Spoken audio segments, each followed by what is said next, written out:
Welcome back. It is Crash Course Day. I've downloaded the internet, read the blogs, and summarized it all right here. Everything you need to know about astrophotography, down to the basics.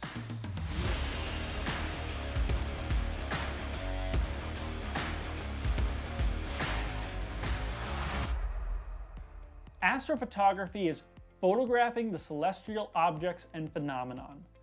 Or, in other words, taking photos of stuff in the night sky. People and governments have spent billions of dollars on astrophotography. For example, the Hubble Space Telescope. We here want to know how to do this for only $100, not $1 billion. Therefore, we're going to focus on smartphone astrophotography. This is the entry level into this hobby and something we can do today. The history and fundamentals are really important because it gives you street credibility when you talk about this hobby. It's what separates you from other people that have a telescope in their closet. And if you want, check out the cheat sheet where I've summarized all of this as well. So first, history. Astrophotography requires two things, just two things: a telescope and a camera. That's it. It's really basic. People will make it way more complicated than it is. Telescopes were invented in 1608 by two Netherlandese. Their names were Hans Lippershey and Zachary Jansen. I don't know how to actually pronounce it. But astrophotography still wasn't invented yet. Astrophotography is telescope and camera. So you had Galileo, Kepler, Newton, they were all doing cool things, but they hadn't really invented astrophotography yet. So we gotta fast forward 150 years to 1800s. A Frenchman named Joseph Nicefol Nice invented the first camera. 1839, Louis Jacques Mandy Magui. Again, cool names. I can't pronounce them. Mr. Louis was the first person to photograph the moon, but it all came out fuzz, so I'm not gonna count it. I'm counting it to the guy who came after, John William Draper, as the founder of astrophotography, and this was in 1840. Johnny here photographed the moon. Sure, it wasn't 4K, high-resolution, Dolby HDR moon, but it counted. Let's keep butchering some names. 1845, French guys finally took the first photograph of the sun. Their names were Léon Foucault and Hippolyte Fizeau. Mr. Hippolyte wins the Best Name Award. 1883, Andrew Anise Common got the first photograph of the stars that were too faint for the human eye. This was a big deal. Suddenly, we as a species had proof that there were things so far away that we can't see them with our eyes. And that's like learning the world is round. He discovered and photographed these stars, all from his backyard. You too can discover brand new stuff in your backyard. We have mapped only a tiny bit of the night sky. 1900, 1960, people were still just screwing around and making better telescopes. 1968, the space race. This is when the US and Soviet Union started putting telescopes into orbit. The US and the Soviet Union pointed their telescopes back down to Earth to look at each other. It's a thing. 1970, the US invented a game-changing technology. It was called CCD, or Charged Coupled Device.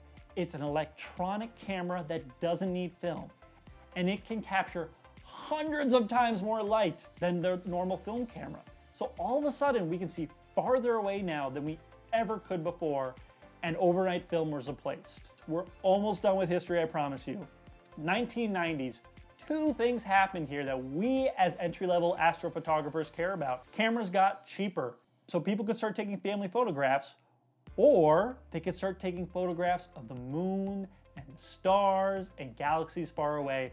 Second big thing that happened in the 1990s, Hubble Space Telescope. Hubble went into space and started shooting the heavens, and this was the first truly public, groundbreaking example of astrophotography. And sure, it had some issues, loose nuts and bolts, but that's not the point. 1995, Hubble shot two breathtaking photos. The first one was the Hubble Deep Field, and the second was called the Pillars of Creation. You take your finger and you look through your fingernail, that's what Hubble shot in Deep Field. And inside your thumbnail, there were 10,000 and more galaxies. Mind-blowing. Just let that sink in. Pillars of creation. It was just a stunning photograph of a nebula where gas and dust come together and it makes stars. Just beautiful. Fast forward 20 years, 2021, a brand new telescope was launched by NASA called James Webb. James Webb is the new Hubble Space Telescope, and it too shot the pillars of creation, which is what inspired the making of this season and this hobby. It's conducting astrophotography using today's camera and equipment. Cameras have gotten just a little bit better since the 1990s. So that brings me to today. Anybody can take a photograph of the cosmos with an entry-level telescope and their old smartphone. An entry-level telescope is now $100 on Amazon. So we're gonna go buy one of these in the next video. And secondly, most people own a smartphone. Even your iPhone that's 5 years old is still perfect for astrophotography. You now know the history. Congratulations, check it off. We've done it.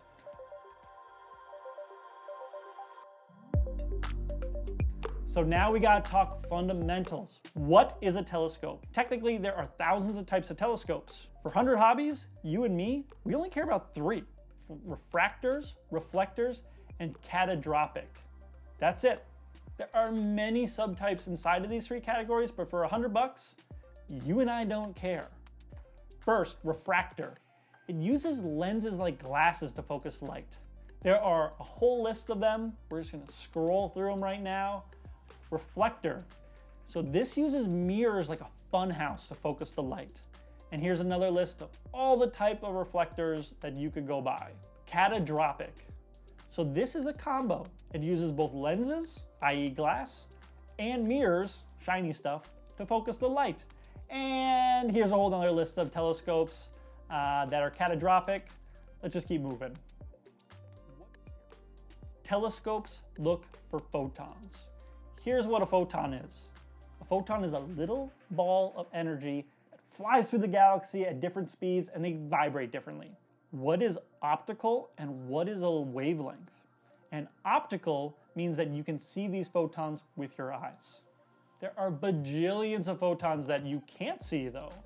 And you can't see them because they're probably moving too fast, too slow, or they're vibrating too fast or too slow. And you've probably heard of these kind of photons too. Gamma ray, think of the Hulk. X-ray, think of your dentist. Ultraviolet, that 2000s movie we'd all forget about. Optical, we talked about it, seeing. Infrared, that's like those heat maps that you see. Microwave, it's when you put your burrito in the microwave in the kitchen. And radio, just like you hear FM, AM radio. James Webb is an example of a telescope that uses a different type of sensor to capture those photons. And those big domes that you see like on the top of mountains in Hawaii, they capture a different kind of wavelength, but they're all telescopes. But we're going too deep here. So let's come back home to astrophotography, real world stuff.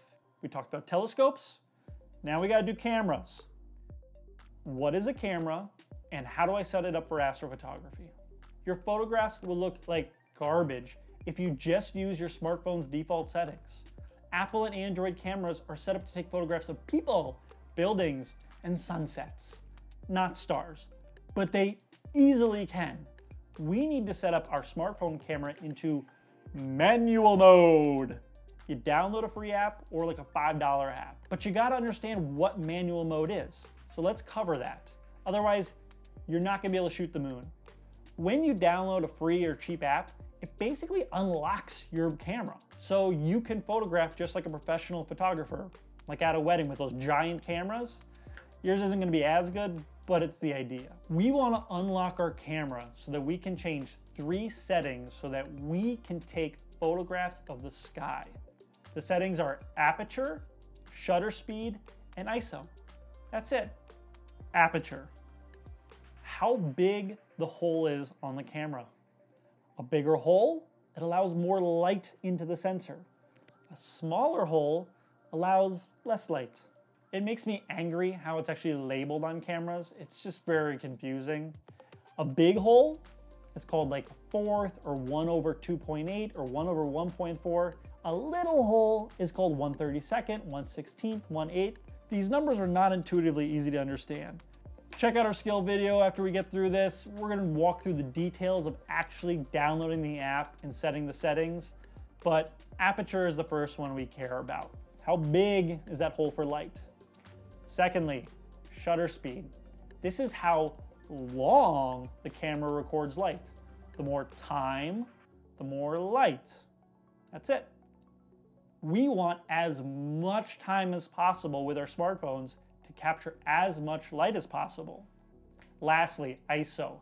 How sensitive your camera sensor is. It's a little tiny electrical thing, and you can increase or decrease how sensitive it is. ISO ranges from like 100 to 6400.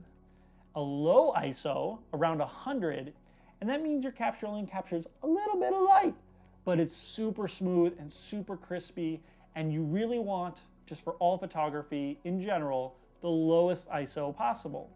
This is where it gets a little confusing for astrophotography. We want a very low ISO, but we are photographing things that are super, super dark, super faint. Therefore, we got to photograph a little higher ISO. If you increase the ISO, it gets really staticky, kind of like television static. We want the lowest ISO possible, but we also want smooth photographs, so we're gonna have to do a little bit balance of what ISO we're gonna pick. It's more complicated than that. We're just trying to bang this out and do our astrophotography stuff.